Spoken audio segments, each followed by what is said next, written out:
when you start to label foods as healthy or unhealthy, inflammatory or not inflammatory, any black and white label that people place on individual foods that is just problematic when it comes to nutrition, because that's not the way that nutrition works. Individual foods are not healthy or unhealthy. It depends on how much you're eating in the context of your diet and your nutritional needs. You can take a massive serving of watermelon. That might be one of the healthiest things that someone could eat after exercising, but someone who just overate and they have diabetes and they ate that watermelon, that it's going to cause their blood sugar to increase dramatically. And watermelon is a healthy food, but it is not promoting health in this person. What's up, guys? Welcome back to the show. I'm your host, Dr. Joey, Nutrition Science Ph.D. and founder of Fit for Life Academy. In today's episode, I have none other than Dr. Adrian Chavez joining us.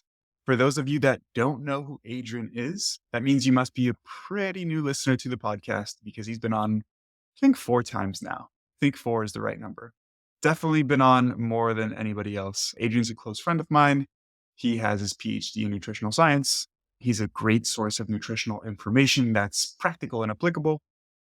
And I love having conversations with him around complex topics, because he does a very, very great job of taking complex topics and simplifying them down in a way that's digestible and easy to implement.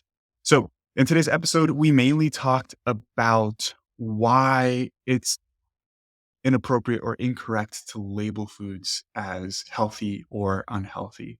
And we really discuss why, or make a strong argument for why there's no such thing as an unhealthy food. You can't make that blanket statement, and how all foods in certain contexts can even have health promoting effects. Even foods that you would think are inherently unhealthy. I don't know, like diet soda, for example. So if you're somebody who thinks about food as healthy or unhealthy, if you're somebody who tries to avoid foods that you think are unhealthy for some random reason, I don't want to use the word random, but for lack of a better term, for a particular reason, I really urge you to listen to this episode with an open mind and really think critically about the points that Adrian and I argue. That being said, I hope you enjoy the episode. Let's get right into it.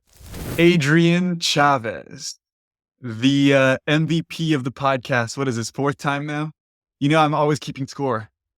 Yeah, I think it's about the 4th time, something like that, yeah. Yeah.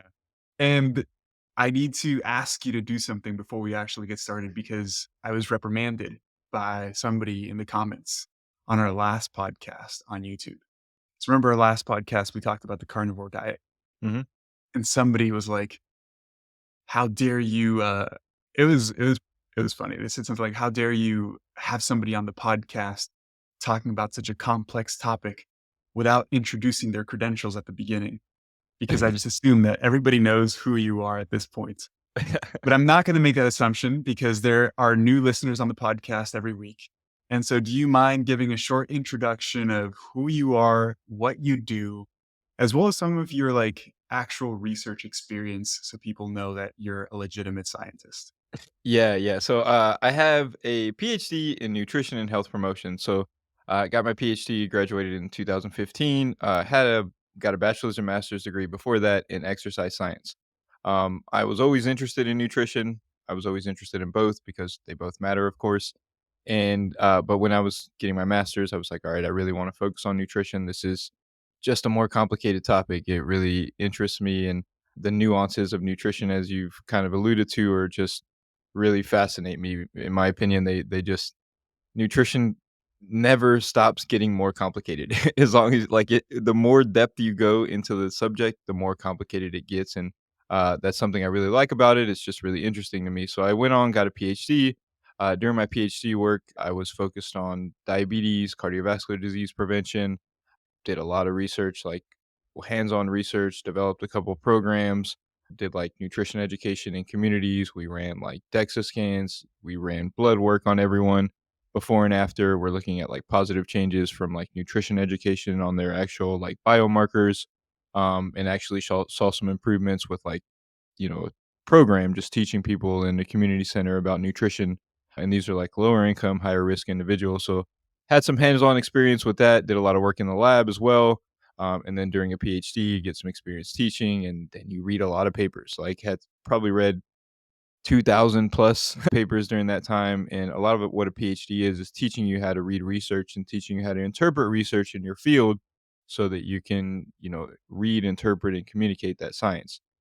So that's why, in terms of like, you'll see me recommend a lot of PhDs, and that's why I interact with a lot of PhDs, is because, in my opinion, these are, these are the people that learned how to read and interpret research the best. And so if you're trying to learn the science of a topic, you probably want to get that from people who have PhDs because that's what they had training in. So that's what I did during PhD. After PhD, started a business, started working one-on-one with clients, started running group programs. I've done research consulting for startup companies. I've done consulting and lectures. I've created programs and courses and all sorts of stuff over the last like 8 years. So I've done got a lot of hands-on experience working with people, teaching this topic, and also doing research. And I still read 10, 15 hours a week of papers when I can of research because I try to stay on top of the science of this field because it's always changing. And it's not changing a lot all the time, like, where tomorrow, what something we thought we knew is gonna be dramatically different, but the research is always evolving, there's always new papers that are adding to the body of research and helping us to understand this topic better, and it's really important if you're gonna be a professional in this field and you wanna be communicating science to other people to really stay on top of it. I know you do, Joey, not a lot of people do, and it goes back to what I mentioned earlier is you have to have training to understand how to interpret the research, and then, you have to stay on top of the research as well, which just takes a lot of work. Yeah. Thanks for sharing that. And so, obviously, to those listening, Adrian's a credentialed person, unless you think the entire academic system is a scam. I haven't if worked in the if academic that's the system in quite case, some time. if that's the case, good luck. But all jokes aside, man, one of the reasons why I really enjoy having you on the podcast is for a number of reasons. You and I see eye to eye on obviously 99% of the stuff that we talk about. I'd likely say 100% of the stuff that we talk about. You have the educational background, but you also have clinical experience working with communities and working with clients one on one. So you've really done it all, right? From like the actual research side of things to then the more applied side of things, helping actual people improve their overall health.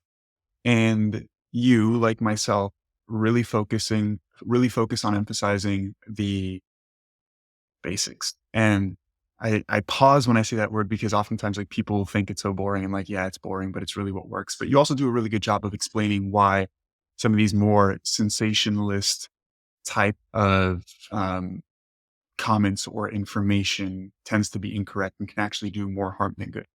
I think that ties into nicely some of the things that we'll be talking about in this episode, which is using the words healthy or unhealthy to describe food isn't the best way of thinking about nutrition and why those words get tossed around so much and why they create so much clickbait and sensationalism, right? And obviously the word healthy or unhealthy themselves, like there's nothing inherently wrong with those words. I think the deeper meaning is making things seem way more black and white than they actually are, right? And it's all context specific where things that you think may be unhealthy in some contexts may actually provide some health related benefits. So I'm excited to talk about that. You know, one thing I wanted to share, I'm always thinking about funny stories in the back of my head when I'm talking. I'm not sure if you saw my stories today on Instagram. Somebody commented on one of my posts and they were like, what the hell is a nutrition PhD? Why don't you get your dietetics license? Oh, yeah. And I just had to like share that on my stories because it was so funny. Like people do not know what a nutrition PhD is. All the like the majority of the comments that are people roasting me, they're like, "This guy's a fake medical doctor." I'm like, "Dude, it says nutrition PhD on my profile," but people don't know what that is at all. Yeah, But then, yeah. yeah, yeah. Give maybe like a quick summary, like what the hell is a PhD? Like, why does it matter? I think you explained a little bit already, but just so people really understand what it is. Yeah, I mean, PhDs are trained to basically evaluate and interpret and create new research. And so, when you're doing a PhD, it's going to be mostly research, and you're reading research, you're writing papers from that research, and then you're uh, proposing ways that you can add to that body of research. So, let's say, for example, in nutrition, we want to know if vegetarian diet is better than an omnivore diet. So your job, if that's what you're going to be studying during your PhD, because you choose the topics to study, mine was on nutrition and cardiovascular and metabolic health. So you choose a topic to study, and if yours is on vegetarian diets versus omnivore diets, basically you spend your whole 3 or 4 years or 5 years or however long you're doing your PhD reading all the research that's relevant to that topic, synthesizing that, writing papers on that, getting tested on that by your committee because you put together a committee of professors that are like evaluating you on all of your work that you do, and then you're proposing to do a study at some point to add to that body of research. So if you were studying omnivore versus vegetarian diets, you would be proposing to do some type of study that would add to the information that's available on that topic. So you might do a study where you put people on, an omnivore diet versus a vegetarian diet and compare certain outcomes like that, documentary just did, but actually in like a less biased way. Yeah. So not necessarily the way that that documentary did. And so that is like what you're doing during your PhD. So you're learning all about a certain topic, and then you're trying to, or not trying to, you have to conduct some type of research study in that topic, and that's like the criteria in most PhD programs is you're going to have to do that. And depending on where you go, it can be extremely rigorous. So a lot of people think, they associate PhD like is the same as getting a bachelor's degree or a master's degree, and it's completely different.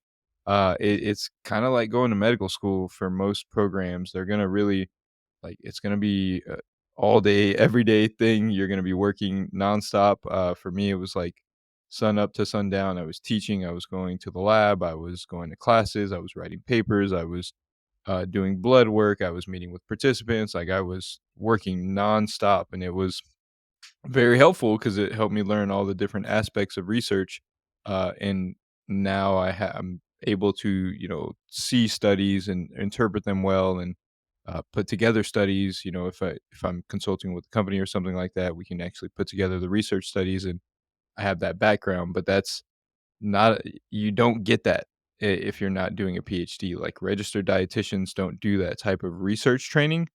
Theirs is more practitioner focused. So their training for a registered dietitian is going to be more focused on teaching you how to counsel patients one-on-one, oftentimes in more of a hospital setting, because that's what a lot of the registered dietetics training is more focused on. And it's not as rigorous, or it doesn't take as long, and often not as demanding during the period of time that you're doing it. So if you get an RD, that's going to be, bachelor's degree and a 9-month internship, or now they just changed the criteria to I see. master's degree and 9-month internship, whereas a PhD is going to be, depending on the program, you're going to be doing 4 or 5 years of pretty intense work the entire time. Yeah. I think the easiest way to describe it to people too is one, a PhD by definition is the highest level of education you can receive on a particular topic, right? So if we rank degrees, which is even a stupid thing to do, but theoretically, a PhD is the highest degree you can get in any specific topic. Okay. So that's one important thing to understand. Two, PhDs are producers of information, right? Like most degrees are students as consumers of information in the sense that you take classes, they teach you information, you retain that information, you take tests and you pass tests based off specific information. That's how a bachelor works, a master's works, uh, a lot of medical school works that way. A lot of a PhD works that way too, because you take classes. But beyond that, you are trained to produce information, new information that hasn't been.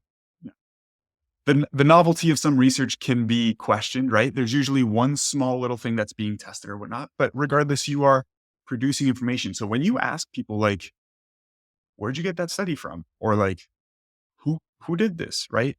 It's people with PhDs who are actually conducting new research and discovering new things.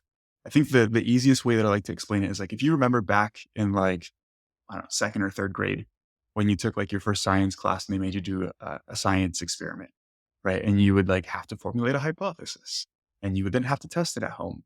And I remember like every year somebody would test or their hypothesis was that hot water would freeze faster than cold water, something like that, right? Super silly. And you go home and you test it and then you share your findings with your third grade teacher or whatnot. A PhD is that at the highest level, essentially, right? So you have a question. Your question is based off of or formed based off of the available research in the topic. You form a hypothesis and then you test it under very controlled and rigorous conditions. And then you present your information and you publish research. So for those of you guys again listening who don't understand what a PhD is, that is essentially what a PhD is.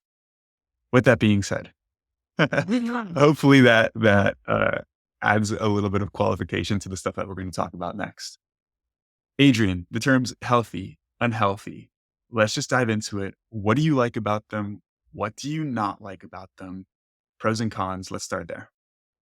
So, when it comes to healthy, I mean, as you mentioned, it is a valid term. Like you want to be healthy, you want to be eating a healthy diet. The trouble is when you start to label foods as healthy or unhealthy, and it's really healthy or unhealthy, inflammatory or non-inflammatory. It's any black and white label that people place on individual foods that is just problematic when it comes to nutrition because that's not the way that nutrition works. Individual foods are not healthy or unhealthy. It depends on how much you're eating. It depends on the context of your diet. It depends on your nutritional needs. You can take, let's say, for example, watermelon for someone, massive serving of watermelon that's going to have a lot of glucose. That might be perfectly fine and one of the healthiest things that someone could possibly eat after exercising and they need to replenish some of those glucose stores and glycogen stores and but if you took someone who just overate a big meal and they have diabetes and they ate that watermelon, that it's going to cause their blood sugar to just completely increase dramatically. And watermelon is a healthy food, quote unquote, but it is not necessarily promoting health in this person. So the thing that I typically use, the terminology that I use is like health promoting. And I think that's a little bit more accurate. What you're talking about is people who are using this terminology, it's almost like a automatic indicator that this person doesn't have a very, they don't have a good understanding of the topic overall. So when people start talking about this is healthy and this is unhealthy, or this is inflammatory and this is not inflammatory, or they're talking about individual foods in that way and not describing them in the context of the overall diet. They're not giving any nuance. They're not saying, hey, this can be unhealthy under these circumstances, but it can be perfectly fine if you eat it under these circumstances. If they're not giving you that additional information and nuance and they're just providing you a very black and white explanation, number one, they probably don't understand nutrition very well, or it's probably a combination of the two. They're just saying this for social media, like just to go viral and get clicks and views on social media because unfortunately we want to be told that something is healthy or unhealthy. Like our brain prefers to be given a very clear answer. And so when we see content that says this is unhealthy, never eat it again, it we kind of gravitate towards that psychologically. We're just going to move towards that like, oh, this is easy to understand versus, Joey's content that's like, this food is healthy under these conditions and probably not the best thing under these conditions. That type of content isn't as attractive as never eat this again. This is a terrible food, never eat this again. So unfortunately, that part of it is as a consumer, you have to be very mindful of just avoiding that type of content that is presented to you in that way because that person is not educating you properly. It seems like they're, oh, that was helpful. They told me what not to eat. But the reality is they're creating a list of foods that you're never going to eat again or you're told not to eat. And what ends up happening is people develop this long list of foods that they can't eat because someone told them that they were unhealthy or they shouldn't eat them for whatever reason. And that's just hard to manage over time when you start taking away foods from your diet. It's hard to eat and build a healthy diet when you don't when your focus is on avoiding quote unquote unhealthy foods. Yeah. No, for sure, and I agree with you. The simplicity of labeling stuff as healthy or unhealthy is attractive to people because oftentimes people don't want to think, right? And that's just the harsh truth. So like they want black and white answers. But I think maybe it's also helpful to give a little bit more nuance. Why the word unhealthy specifically? I have more of an issue with saying this food is unhealthy than with saying this food is healthy, obviously, for obvious reasons, right? And I think we can argue that all foods can have some health promoting properties in specific contexts. Some foods have health promoting properties in pretty much every context.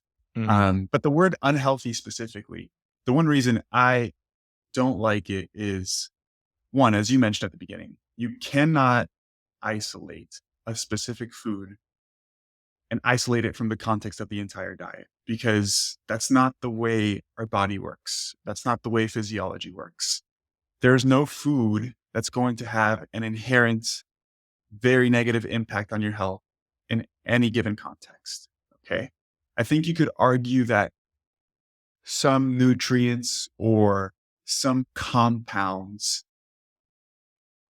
will always have a potential negative impact on health, but foods themselves have hundreds of thousands, if not millions, of different compounds, and all foods really have some properties that can positively impact health, right? So there's no food that one overall is just unhealthy, period, that you should never eat. That doesn't exist. And then in addition to that, foods that both you and I can agree, Adrian, that maybe you shouldn't eat a ton of or include in your diet very frequently can still have some positive impacts on overall health in specific contexts. I was actually just writing a script for a video on this. Like, for example, I think you and I would agree that eating a ton of Chick-fil-A sauce is probably not a good idea, right?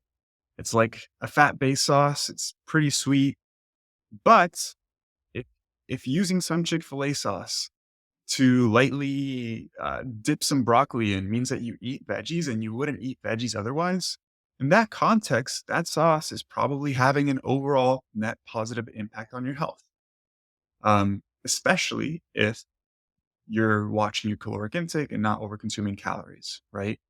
I made a video, probably was last week, um, about diet soda. And I will admit, like, I definitely use clickbait first lines, but then I give some nuance after. But it's because just people will watch if there's no like clickbait sentence, man. It's crazy. Like you gotta say something kind of ridiculous for people to watch the whole thing, right? But I made a video saying diet soda is healthy. And then people went crazy in the comments. And they're saying, how can you say this? How can you say that? Whatever. A lot of the arguments are fairly ridiculous. I then explain in the context that diet sodas can help reduce your consumption of added sugars or sweetened beverages. It's probably going to have a net positive impact on your health. You can argue that in that context, it's healthy. Diet soda is also over like 95% water. So you're getting like a good hydrating benefit as well, man. And people just like have such a hard time conceptualizing that. And I don't know why. I think from the perspective of if you haven't worked with people and you just have like if you're just looking at so like because a lot of people make content on social media and they've never worked with anyone. And so Yeah. they're a lot of the information that they're putting out is like idealistic. It's like, "Oh, yeah, never eat this." And yeah, that's great, but when you actually work with people, you realize this is unrealistic. People aren't gonna be able to live like this. They're not gonna be able to maintain this type of ideal diet that you conceptualize in your head that is like quote unquote optimal human diet. You know, there's people posting dumb stuff like that on there. Like there's a guy that he posts this thing that's like, "This is the optimal human diet." It's like, "No, it's not." Like there's so many people that are making these types of claims and it's just stuff that is unrealistic, it's not doable, and these people are idiots most of the time anyway. The stuff that they're promoting is just stupid. And so that's number 1, but, just the realistic side of things is where a lot of people, miss, they don't understand, and you and I and other practitioners, people who work with people, Yeah. communicate completely differently. Like, you can see it. You can see the difference between people who work with actual humans and people who don't and who just make social media content Mm. and talk about optimal human diet. There's a massive difference. And then a lot of people see your content and they're like, "Oh, this guy's," and other people's content who are promoting a more balanced approach, and they think, "Oh, these people are promoting unhealthy foods. I see this guy promoting all this stuff." And they just don't. It's easy to see that content and think, "Oh, this is the right way," without understanding the context of like, "Oh, that's yeah, that's a cool way to eat, but people aren't going to actually do that if you tell them to do that." And people are just going to follow this guy on social media, and some people will do it, but most people aren't going to stick to that. And the people that do it aren't going to stick to it long term. All these people following the animal based diets where they just eat meat and fruit. 4 years from now, nobody's going to be following that diet, especially when they go to their doctor and their LDL's 250. Like, nobody's going to be continuing to follow those fads. But it's interesting to see, and it gets people's attention. Hey guys, some of you may not know that I'm the scientific advisor for a supplement company called Outwork Nutrition. I help with the formulation of new products to help ensure that they're effective and backed by science. Unlike many other supplement companies out there, we don't rely on exaggerated claims or flashy marketing tactics. Instead, we let the science speak for itself. We take pride in formulating products that deliver real results, helping you achieve your fitness goals in a meaningful way. If you're in the market for supplements like protein powder, pre-workout, or recovery products, make sure to check us out at outworknutrition.com. And as a thank you for being an avid listener of this podcast, use code Joey for an exclusive discount at checkout. You can find the link to our website down in the description of this podcast episode. Remember, our goal is to empower you with science-backed supplements that truly make a difference. Choose Outwork Nutrition and elevate your fitness to new heights. Yeah, I was thinking about that point what you were mentioning in terms of like contextualizing it or thinking of things from a realistic perspective, like what actually happens with human behavior. Because you're right, a lot of these people who create content, and by the way, I don't think they're lying either. Like if this person who says this is the optimal human diet and they show the way they eat every day and it's mainly like, I don't know, these select number of foods, that person probably eats that way. You also have to understand that one, their diet is not optimal, as you mentioned, because I think it's important to emphasize that. But two, like that person is an anomaly. They enjoy living their life in that fashion and eating in that way. That is not most people, right? Because when I talk about like, hey, drinking diet soda could help people curb cravings for things that have added sugars, which can have a net positive impact on overall caloric intake, which can help with weight loss. And we know the reported benefits of losing weight if you have excess adiposity. And then people just comment and they're like, why don't you just drink water? And it just like the level of ignorance is so funny because first off, that person is probably somebody who just naturally maybe doesn't have much of a sweet tooth, maybe is fine with only drinking water. They don't understand why somebody would um, drink Diet Coke, right? Uh, two, it's just like such an ignorant comment because that's the same as like telling that person like, why aren't you a millionaire? It's like, it's just like people, like human behavior is so complex. And to say, why don't you just do this? Is such an easy argument to just direct back towards you. Like it's funny. It's just, it doesn't make any sense, man. But, in real life, human behavior is complex. And I feel like sometimes people can almost screw themselves over because they want to do what they think is ideal versus just doing what's good enough. Right? Like, are you and I going to argue that drinking diet soda is better than drinking water? No, I'm not going to argue that, right? Can you make some solid arguments that it's probably better to just drink water? Sure, you can probably make some solid arguments for that. But is that enough of an argument to say, like, how dare you say that diet soda can have some health promoting properties? It's not zero. It's not like 100% health promoting or not at all, right? There's balance there. And if somebody has unhealthy behaviors and you can implement some of these little strategies, essentially, that may not be the healthiest in an isolated context, but they can still help that person improve.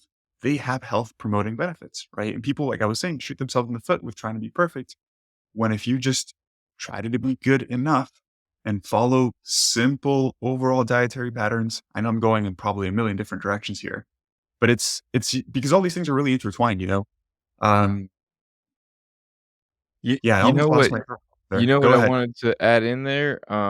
As you mentioned, there are hundreds and hundreds and hundreds of examples of people who have switched from regular soda to diet soda and lost a bunch of weight just doing that. Like, there are Yeah. so many examples. I can't every time I've done a post on this you've done a post or I've seen a post with a lot of comments, you'll see people comment saying, "I thank you, I switched to regular soda or Yeah.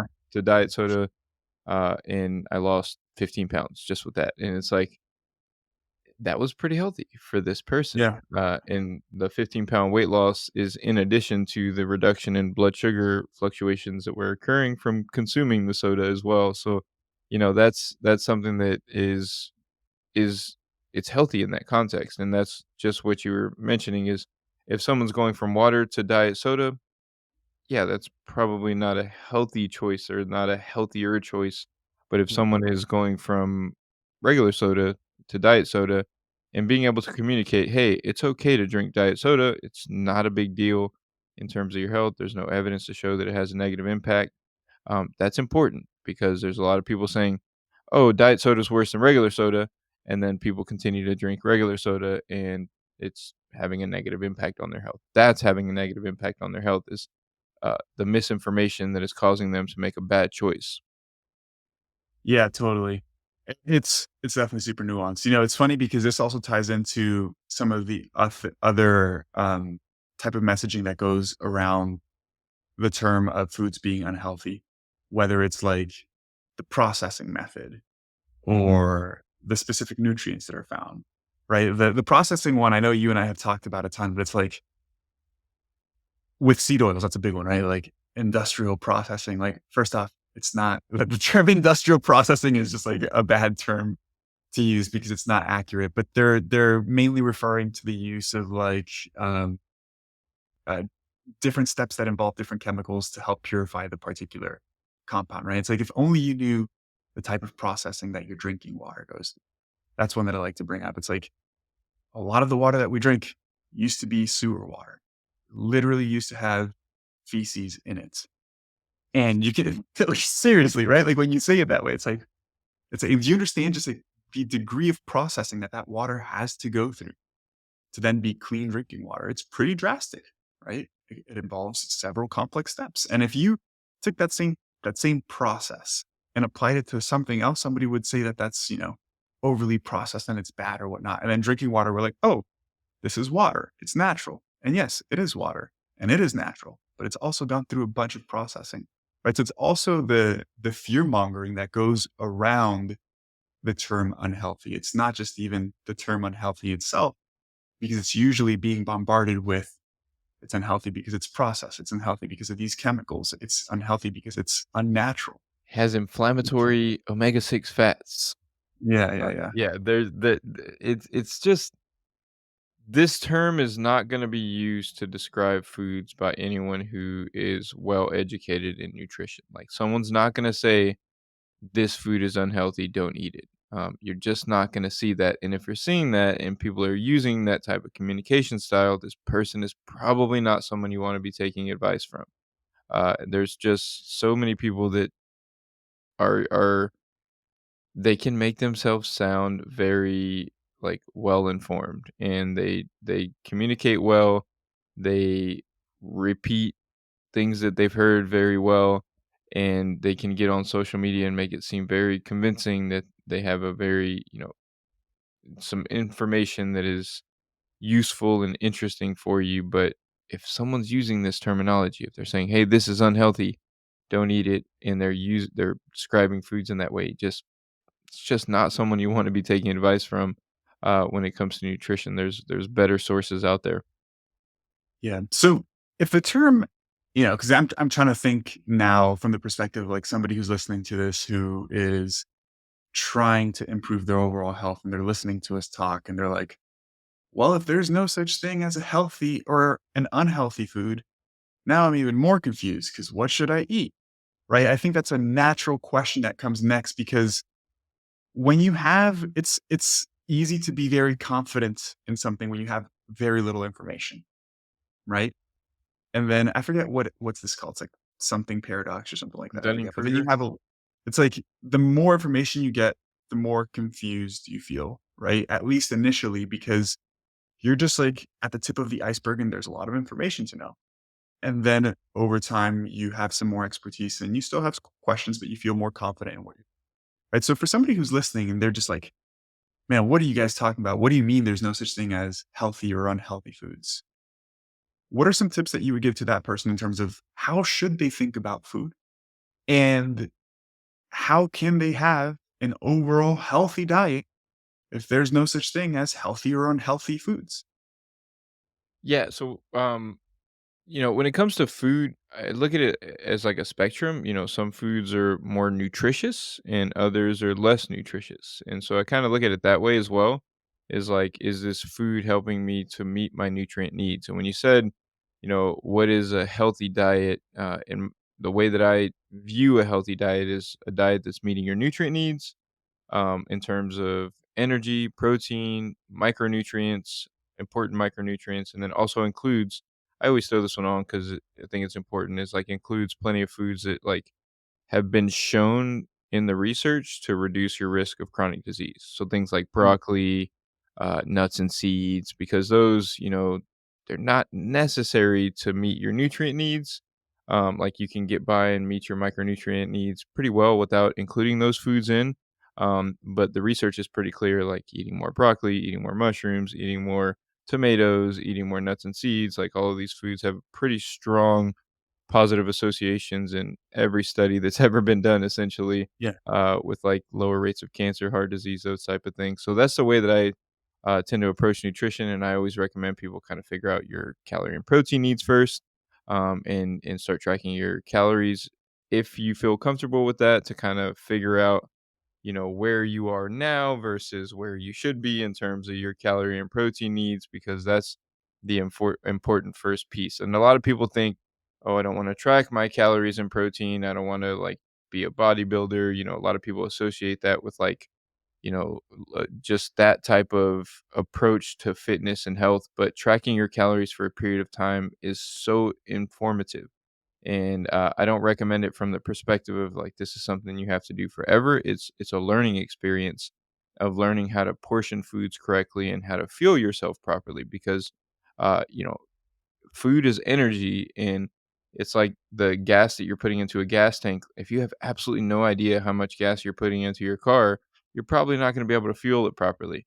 And that's what a lot of people are doing. You have no idea how much energy you need or how much you're eating, and then you're wondering why you're sometimes feeling like, you know, low blood sugar and low energy and fatigued, and other times feeling like overly full. And it's for a lot of people it's just because you have no idea how much energy you're eating on a day-to-day basis and a meal-to-meal basis, and it's really helpful to kind of get situated around that and track your calories for a period of time and build out a routine that works for you that meets your energy needs. And then if you do that and you're tracking your calories, you can see your micronutrient intake. um, the most important thing when it comes to nutrition is just trying to eat most of your diet from minimally processed foods. So like Mm, whole grains, nuts, seeds, fruits, vegetables, meats, eggs, dairy. The people will say like the one ingredient foods. If you're building your diet mostly around minimally processed foods, and we talked about processing, like processing isn't a bad thing. The thing is, when foods are processed, they're often processed in order to create foods that are just extremely easy to overeat, that are high in added oils, added sugars, added flavors and colorings and things like that that just cause you to want to eat a whole bunch of them. And so, if you're eating a lot of these ultra processed foods, you're probably going to overeat and you're probably not going to meet your nutrient needs properly. And so, that's when it becomes problematic. So, people always ask me, like, are processed foods harmful? And I always say, like, as long as you're meeting your energy and nutrient needs, and they're fine to include on top of that as long as you're able to do that in a healthy way. But for a lot of people, if you're including, let's say 30% of your diet is coming from ultra processed foods, you're probably going to be overeating and you're probably going to be eating too much sugar, not enough fiber, not enough of a wide variety of micronutrients because processed foods just are not, they're food like products that are designed and created to sell a bunch of product to you. And they're not necessarily meant to meet your nutritional needs. And so, they're great, they taste good, they can help, kind of stay consistent with your diet and not feel like you're craving things, and including a variety of different, processed foods into your diet is something that I do, to like kind of stay consistent with things, but I just don't overdo it. And I'm mindful about, building my diet mostly around unprocessed foods, kind of hit around the same amount of calories and protein on a day to day basis, and try to eat, lots of fruits and vegetables and plenty of fiber and that type of thing. Yeah, I agree with you that probably the most powerful nutritional change that somebody can make is to really take a hard look at their overall diet and see like how can I eat less of the processed food, right? And like you explained perfectly, again, it's not that processed foods are inherently unhealthy. It's just that they, one, do not provide much nutritional value. So again, as Adrian said, a healthy diet should meet your nutrient needs. So if a food isn't nutrient rich, it's not going to really be providing you the essential nutrients that you need. And two, they're very easy to overconsume in terms of caloric content because they tend to be very calorically dense, and they for the most part are high in a combination of sugar, fat, and sodium, right? And there's other variables like texture and mouthfeel, but those are the main three nutrients that are overly, like, abundantly rich in these foods. And that combination essentially creates a flavor bomb that's hard to stop eating, right? Like if you think about anything that comes in a box that is crunchy and crispy, like chips or Cheez-Its, or is uh, sweet, perhaps, right? Like a lot of name brand cereals. Why do you think it's so much easier to eat Lucky Charms versus oatmeal, right? It's a very similar food theoretically, but it's not. It's not because it's a lot easier to overconsume because of the sugar. It's sweet, it's tasty, right? So it's like these foods are just very hard to or very easy, I should say, to overdo. And I think, Adrian, you and I both agree, and it's not you and I agree, the scientific literature agrees that excess caloric consumption, especially if you are overweight, is probably the number one thing negatively impacting overall health, independent of food choices. Right. So that's why when Adrian says the most important thing is your energy needs, both your nutrient needs, I should say, both energy needs and nutrient needs being macro and micronutrient needs being the most important thing. And he hasn't even talked about specific foods. It's because those things are the things that matter. Like if you meet those requirements, what foods you include in your diet matters, but not nearly as much, right? And then Adrian, you were touching on the concept of functional foods, right? That there are certain foods that have health promoting benefits beyond just its caloric content or the fact that it's a minimally processed foods. And this really comes realistically, if we talk about unprocessed plant-based foods, they all tend to have some of these unique benefits, some really more than others. So the ones that are really fiber rich are probably a good idea to include in your diet regularly. Not probably, it is a good idea to include in your diet regularly. Um, any sort of bean, fantastic. If you can consume them regularly, whole grains, and talking about processed foods, if you can buy processed foods that are high fiber versions of the original food, even better. Like, dude, I just bought some oatmeal that for 140 calories, you get 10 grams of fiber. That's crazy, right? Like that's great because I have a hard time getting, I want to get at least 35, 40 grams of fiber a day. And it's hard to get that much. This oatmeal, I have a pack first thing in the morning, helps me get 10 of the 40. Super simple. So processing can also be very beneficial. Um, I think one thing that I think would be very good to answer is how does somebody know, or like what are some of the variables to like assess in yourself if you have a question or have a doubt as to whether your diet is healthy? And I know it goes into some of the things that we were just talking about, but just very practical advice, right? Like, are you overweight? Are you deficient in anything? Like very simple variables to look at. Yeah, I mean, if you're overweight and if you're just not feeling good about your energy, the way that you feel on a day-to-day basis, I mean, most people know. I mean, if you're not being mindful with your nutrition choices, you're probably not eating a nutritious diet because the foods that are easiest to consume are not the ones that are going to meet your nutrient needs. The ones that, things that you can buy at fast food restaurants and things like that and going out to eat, like, you're just not gonna be able to meet your nutrient needs in most cases. So I would say, like, I mean, and no one listening to this is probably hitting that, like, in terms of, like, if you're being mindful, then you're probably or, like, if you're not being mindful, then you probably need to be, and you need to start, like, Yeah. paying attention to it and being more mindful. And when you said, in terms of, like, healthy diet, if you have a health issue, there's a possibility that nutrition can play a role. If you're overweight, if you have type 2 diabetes, if you have high cholesterol, if you have high blood pressure, if you have a digestive issue, if you have an autoimmune condition, there's a high likelihood that nutritional changes can improve your condition to a certain extent, depending on the disease, depending on how severe it is, depending on the progression of it, depending on what you're eating now, will determine how much. But in many cases, nutrition can really probably one of the most powerful interventions for a lot of these health conditions. And so if you're dealing with any of that stuff, seeking wise nutritional changes around that is definitely going to be important.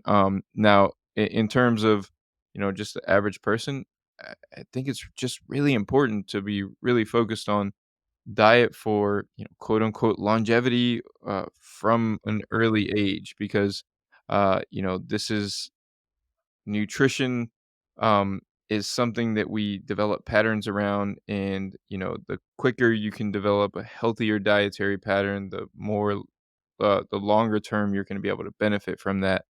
And so really focusing on some of the stuff that we just talked about of making sure that you're eating the right amount of calories, especially if you're overweight or underweight. A lot of people think it's just about losing weight.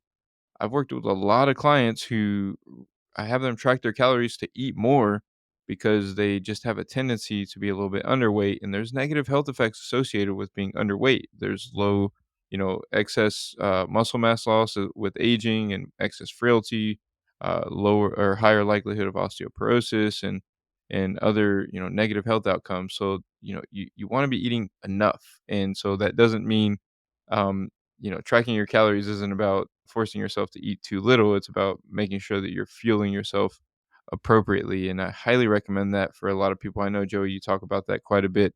But if you're listening to this and haven't done it, I would recommend, spending some time really situating or like calculating your energy needs and then tracking your calories to understand what's going on there and what your current dietary patterns are relative to what you need to be consuming. And that's really, really helpful. And if you have some questions about, is my current diet, meeting my needs, that's probably the best way to answer that for yourself. Are you tired of spending countless hours grocery shopping, cooking, and preparing your meals? I get it. Time is precious, and that's where Icon Meals comes into play. I've partnered with Icon Meals to bring you delicious, macro friendly, and high protein meals that will make it easier than ever for you to achieve your fitness goals. I understand that you may have hesitations over the cost of a meal prep service compared to cooking food at home. But let's face it, how often do you spend more money eating out because you didn't have time to prepare your food at home anyways? With Icon Meals, you not only save time, but you invest in your health. These meals are carefully crafted to be healthier and more in line with your fitness goals than most of the food that you eat out anyways. So why wait? Visit iconmeals.com and explore their wide array of mouth-watering meals. And as a special bonus for listening to this podcast, use code Joseph10 at checkout for a special discount off of your order. By the way, you can find all of the necessary links in the description of this podcast. Don't let time be a barrier to your success. Choose Icon Meals and fuel your journey towards a healthier, fitter you. Yeah, and I also wanted to talk about this from like the opposite perspective too, because you mentioned, if people are thinking about that question, is my diet healthy? they're probably in a position where their diet probably isn't that healthy. I think that's a fair assumption to make. I think there's also people who are healthy and then just like hyper obsess over little things that probably won't have any measurable positive impact on health. And that's where I was thinking about it too, because like, listen, um if you have a healthy body composition, you're not under muscled, you don't have high visceral fat, you don't have high amounts of if you don't have glycemic dysregulation or high blood lipids, your health related markers are fine. If you get some blood work done and you're not really deficient in any nutrient, right? If you're not deficient in anything, if you enjoy your diet, you probably have a really healthy diet for your goals and your lifestyle, right? Given again, as I mentioned, that you enjoy your diet. You do not you do not need to cut out stuff that may be slightly unhealthy in your diet. Like if you meet all the criteria that I just mentioned and you enjoy eating potato chips, Lay's potato chips or Cheetos or whatever it is, I don't know, 3 times a week with your dinner, cutting that out's not going to have any measurable positive impact on your health, right? And I really want to emphasize this because people, again, individual food choices do not matter nearly that much. And in some contexts, they don't matter. I'll say it plainly. Like in that context, it probably doesn't matter, right? So for those of you that are like, man, I don't have any health issues, but like, can my diet even be healthier? Perhaps if you're not including some of the functional foods that we were discussing and just having, but if you're covering your bases, like the likelihood of you having a quote unquote non-healthy diet and being okay on all those markers is very low, unless you're very young, right? But if you're not very young, so you're in your 30s, your 40s, your 50s, if you're marking those boxes, you don't have high blood lipids, you don't have glycemic issues, glycemic regulation issues, you don't have an issue with adiposity, you're not under muscle, you're happy with your body composition. Um, you probably tick all the boxes, right? You probably are eating plenty of most of the stuff that you should be eating. And like, there's no need to hyperfixate on specific things because you think they're quote unquote unhealthy. And in reality, some of those foods that you think are unhealthy may actually be contributing to you having an overall healthy diet because enjoyment is important, right? Like let's say people tend not to think about like second order or third order consequences of behaviors, right? They just think like, oh, I have potato chips with my dinner. Potato chips are high in sodium and fat, and like I shouldn't eat those things. Okay, let's say you cut it out. Now, we can probably agree that those potato chips added a ton of enjoyment to your dinner. So you enjoyed your dinner. It wasn't miserable, right? And two, also, you ate more calories. So you had a bigger meal. It was probably more satiating. And now let's say you eliminate that and like you have dinner at 7 and you go to sleep at 10 p.m. And now you find that like at 9:30 p.m. every day, you're like hungry and craving stuff. And now you're like resort to something else. And that could be a byproduct of you cutting out the stuff that you said that you needed to cut out for X arbitrary reason, right? So also think about it in that way. Like sometimes these unhealthy foods, like I have a piece of chocolate pretty much every day. Um, and I would argue that for me, that's a very healthy behavior because it curbs my cravings for sweet stuff and I really enjoy it. And I'm happy with my body composition. So how can you argue that that is unhealthy because it has sugar and added fat, right? It's just silly. So I wanted to talk about it from that perspective too. Yeah, and a quick story. So, like, I did that. Like in my 20s, I was super like meticulous about everything that I ate. I was like would not eat processed food for a while.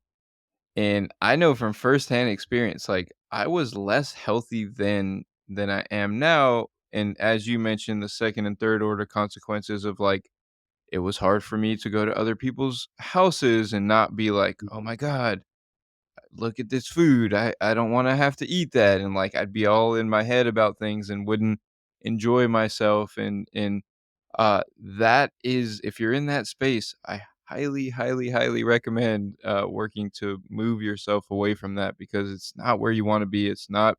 promoting your health. I didn't eat I didn't eat a bunch of stuff that I eat now and definitely lived a lifestyle that is extremely like, much more restrictive than I do now, and, my performance in the gym is better, I'm more athletic, like, I'm literally more athletic 10 years later than I was at that point because I was just so re like, if if you don't eat processed food and you're is active and, I'm 6'1", active, I need 3,200 calories or, so just to maintain my weight. If you're not eating processed food, that's hard to get, and I was just like eating nonstop, hungry all the time. So yeah, I've definitely been there and from firsthand experience can say like uh, easing up had a positive impact on my health in so many Yeah. ways, like from a social standpoint, from a enjoyment standpoint, from a not having to worry about what I was eating all the time standpoint. Like, for example, let's say I had a travel day and I was going to be on a plane and then in a car, I'd be like, oh my God, how am I going to get my food? Like, there's not going to be a healthy restaurant. And I just Yeah. like, kind of worry about it more. And now, like, I don't even care. Like, whatever, I happen to eat, like, it's not Yeah. a big deal.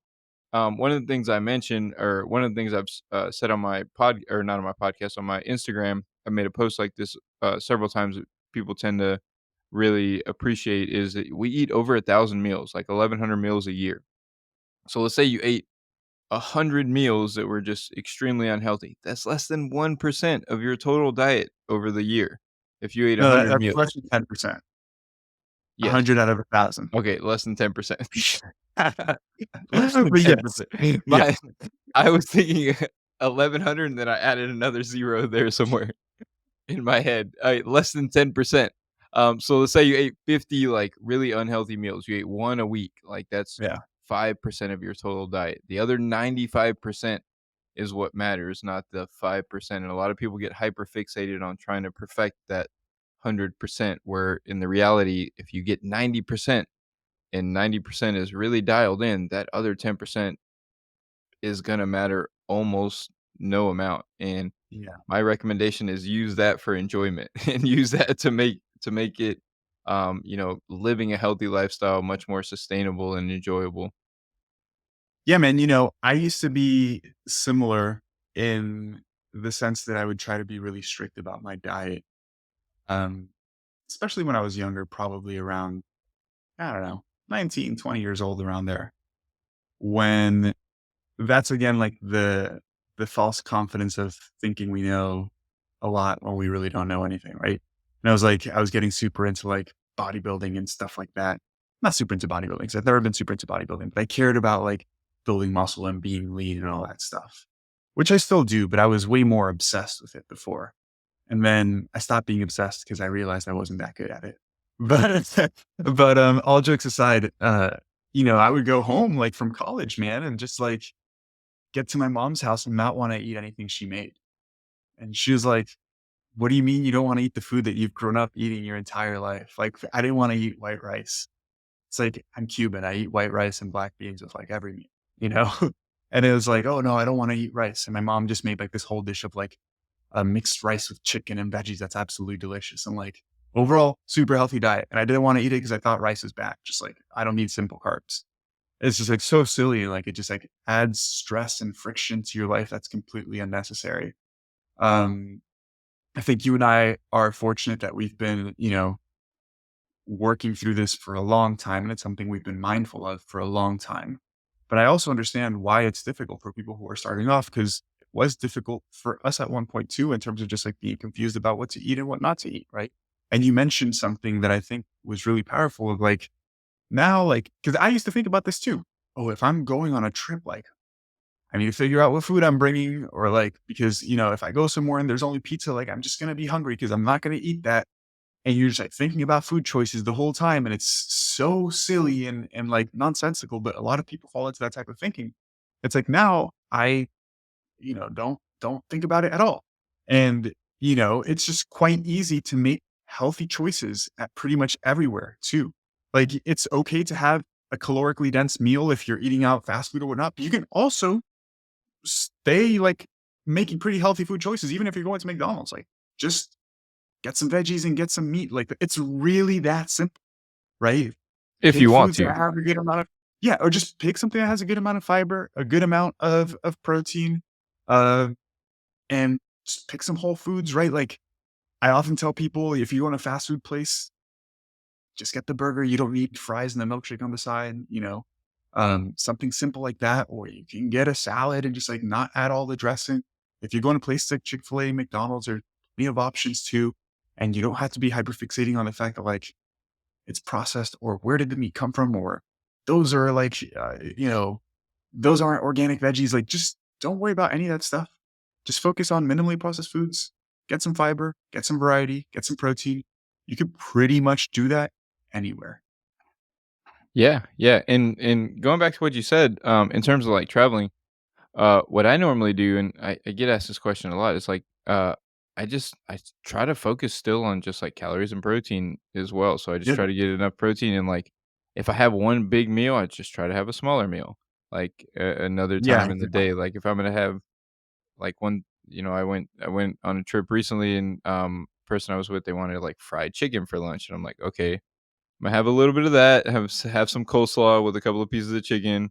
Not gonna have, like, macaroni and fries, I don't wanna have all that, that's gonna be, like, 2,000 calories if you do, and then I'll just have, a little bit of a lighter meal later, or not, and, it's fine. Like, Yeah. not a big deal nowadays now that, I've let go of all of that, just being overly meticulous about nutrition and it's so much easier to live life and it's that's the important piece, Yeah. is like I've seen so many people and worked with so many people who through trying to improve their nutrition have like negatively affected all other aspects of their life. Yeah. Yeah. And that's not what you want to happen. Yeah, for sure. And, you mentioned something important too, like it's okay to have a bigger meal if you're mindful and then just have a smaller meal later. It's the issue is that like people also need to look at their overall lifestyle because that tends to be a bigger contributing factor. Like it's not the one bad meal that you had. It's the fact that like you do this multiple times a week, right? So it's important to have some structure on overall healthy lifestyle too, because people don't want to admit what big of an impact their environment has on their food choices. Like, man, I could be a glutton sometimes. Like, if I go to a Mexican place and they put chips and salsa, like, again, I don't worry about it, but I'm gonna eat chips and salsa and I'm gonna eat probably a good amount of it. Like, I mindfully, I'm like, damn, I shouldn't have more as I'm eating more, right? Because like that's just what I do. And I was actually just talking to a client uh earlier this week about this too. Like, the reason why that's not an issue for me is because like I don't put myself in that environment too frequently. But if you put yourself in that environment very frequently, then that behavior is going to have a net negative impact on your health, right? So it's also considering like what sort of lifestyle do you live? What environments are you putting yourself in? How frequently? Because me and Adrian saying like, hey, if I travel, I don't really worry about it. We can only say that because the majority of the time we're not doing that, right? But if you are doing that super, super frequently, like it's tough to have these conversations with clients too, man, because like, I'll start working with a client. I'm sure you've experienced this as well. And like they have a weekend trip for something family related. What should I do nutrition wise? Hey, don't worry about it too much. Just focus on your protein, focus on this, and just enjoy it. It's just a weekend. Okay, cool. The weekend passes, it's done. Hey, next weekend there's something else. Now they're going for another weekend trip. And hey, 2 weeks after that, there's something else. And so, like, when that becomes the norm, and I'm not telling everybody to live a boring life where you don't travel and anything like that, but understand that it makes it more difficult and you can't just say, well, I'm not going to worry about it because it's not that big of a deal. Frequency really matters.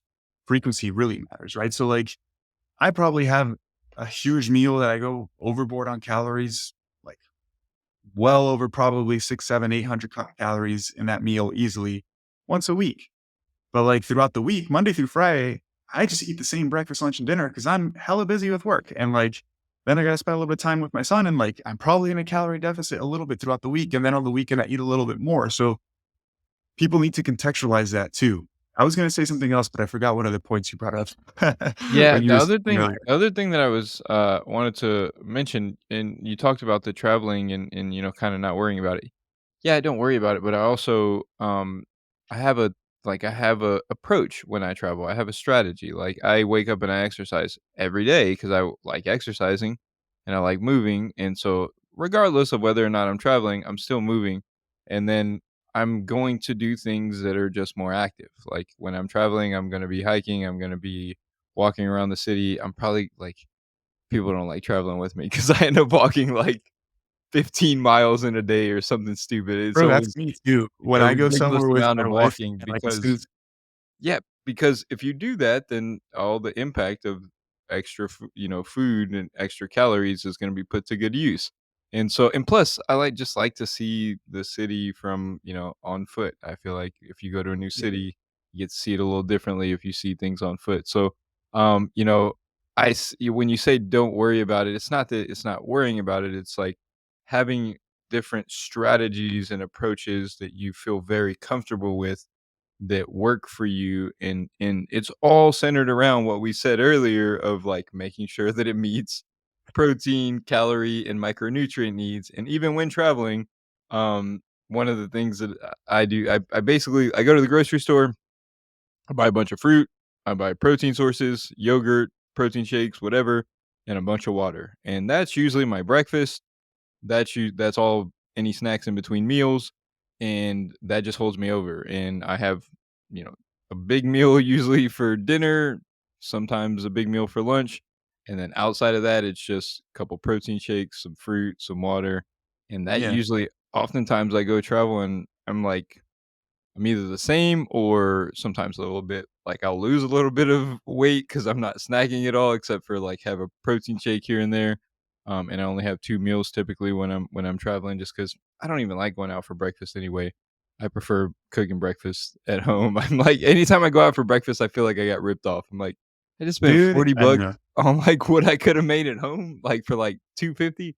But, just having strategies and approaches that work for you and that are just flexible and that help you to stay consistent but not feel too restricted and restrained and like you're have to give up your life in order to be healthy because you shouldn't have to do that. Yeah, and, I remembered the thing I wanted to touch on too. You mentioned, if you go out, like you mentioned, you went out with a friend, had some fried chicken, you're not gonna have the mac and cheese and all that stuff because you know it's super calorically dense and you don't wanna go way overboard. And I feel like some people inherently thinking are like, "Yeah, that's great, but I don't have any self-control like that." Like, when I'm in those situations, I can't have control over how much I eat. So I rather just not do it at all. And the irony there that sometimes people don't understand is that one of the reasons you feel like you don't have self control is because you tell yourself you don't, and you try to avoid those foods at all costs, right? Whereas, like, if you are making, and again, I'm not going to speak for everyone because I'm sure there are some exceptions to what I'm about to say. And I'm sure there are some individuals who perhaps have certain behaviors that are unhealthy with regard to food that stem from somewhere else besides what I'm saying, right? Uh, I think some people do obviously struggle with food addiction, but this is a little bit different than that. But if you are approaching food choices from like, I'm going to eat this way because I'm choosing to do so, not because I can't eat these foods, right? I'm intentionally choosing to limit how much of that I eat because I care about my health. If I really wanted some mac and cheese, I would have it. I'm not telling myself I can't have mac and cheese. But if I think about it, I've been traveling, I've been in the car for 8 hours today. I haven't really walked much. It doesn't make sense to get another 500 calories from mac and cheese. So today I'm going to skip out on it. Next time, if I was more active and I want some mac and cheese, I might have some. That type of thought process, not that you have to think that way every time you're eating food, but it just like empowers you to make the choices you want to make versus having this internal battle of like, I want that, I can't, I want that, I can't. It's the I can't that really is harmful. Yep. And I'm as this is probably the most like frou-frou type of stuff that I talk about, but language does matter. Language does matter, right? Like, simply changing from saying I can't have that to I choose to not have as much of that. It's a very different approach in the term, in at least in the way that you think about food and you interact with food. And I say frou-frou because that's like, I don't know. I feel like people talk about like manifestation and like, I choose The this and language. words of encouragement. The other side of it, and this is something that really helped me with control, because I'm like you, like, I love food. I mean, I can just Yeah, eat this is why I got into this field, like, I can just eat and eat, like, I love food, and if you put delicious food in front of me, I will eat a lot of it.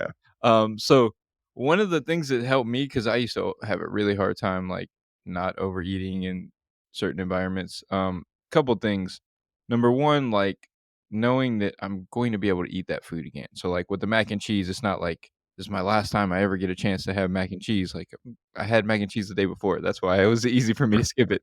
And then the other side of it is like, how do I want to feel after I have this meal? And so that's another Mm. one that's really helped me is like, yeah, I can have the mac and cheese, but then if I eat 2,000 calories right now and I'm traveling on vacation, trying to have a good time, and um, is that gonna allow me to feel the way that I wanna feel for the rest of the day? Probably not, and so, those things really help me with, like, the lack of "self-control," quote, unquote, 'cause I think I had that for a long time of, like, when I would get around certain foods, and again, I was more restrictive in my 20s, so it was harder for me from that perspective as well, but, it was really hard for me to just, like, say no or just have a small piece of something, and that has become so much easier just mainly from these 2 reframes of, like, I'm gonna get to have it again, and if I eat this, if I overeat, is it gonna cause me to, feel the way that I wanna feel? Yeah, and I think it's also important for people to hear that this is a skill like anything else. It takes work, it takes practice. Like, what we're sharing here is not a magic pill, like, "Hey, I'm just gonna tell myself, I'm choosing not to eat it. It's not that I can't eat it and, like, your It'll problems work are gonna go away." tomorrow. They're not, right? It it takes work, and I think, it does help for people to hear, like, I still, I'm not gonna say I'm perfect and I don't struggle with it. I definitely still struggle with it, like, not nearly as much as I used to, but, these are thoughts that you always have in your head, right? Because like, food is a big component of our lives. Everybody eats. Stupid statement, but regardless, it is something that we think about frequently. We all think about food frequently. We all think about food multiple times every single day, right?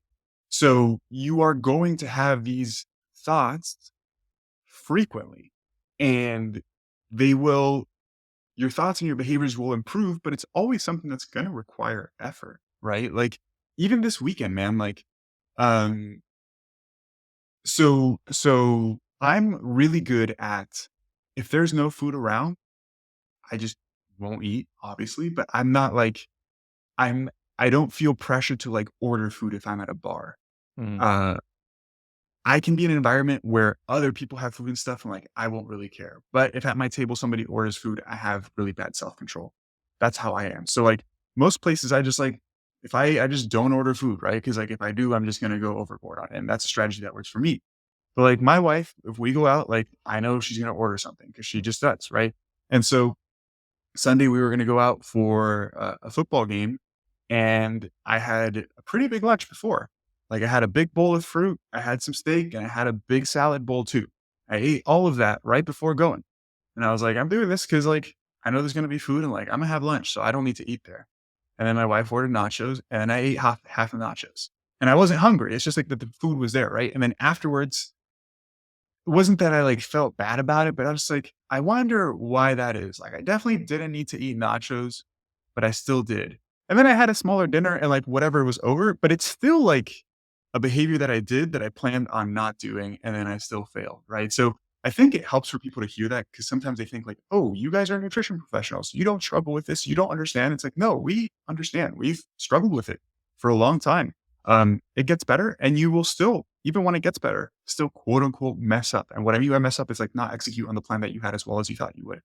And just like, don't feel bad about it. It's cool. There's another opportunity coming next week, probably. And it's Right. not the end of the world. It's gonna have a Yeah. minor impact on your health at the end of the day to if you overeat a couple of times. Like, as long as you're being mindful and making effort with your nutrition, like, you're doing a good job. Like, you're not gonna be perfect, and, like, just putting in that effort consistently with your nutrition, being mindful, trying to plan ahead, trying to make sure that you're meeting your needs. Like, if you're doing that stuff, don't be too hard on yourself beyond that, because a lot of the mistakes that a lot of people make are because you got exposed to the wrong information or got exposed to it in the wrong way. People were speaking to you and fear-mongering ways, because that's what happened to me is, I just got exposed to information that was like, "Oh, this is scary, and this is gonna harm your health," and, um, you know, that happens to everyone, and this is a process of kinda figuring things out, and if you're listening to this podcast, you have good information and the right mindset and approach from Joey, and that's rare, because a lot of people who come into this field of nutrition come into it from, or oftentimes promoting things from a very disordered point of view in terms of like the way that, saying, "Hey, you have to, avoid all these foods," and things like that, and it's just not the way to go about it. Yeah, you know, it would be the ultimate way to troll everybody if I How so? had some like greens powder ads running like every 10 minutes on this episode. Some fat burning pills. The glucose monitoring device. Yeah, yeah, yeah. Anyways, man, I think we've talked about this topic a ton.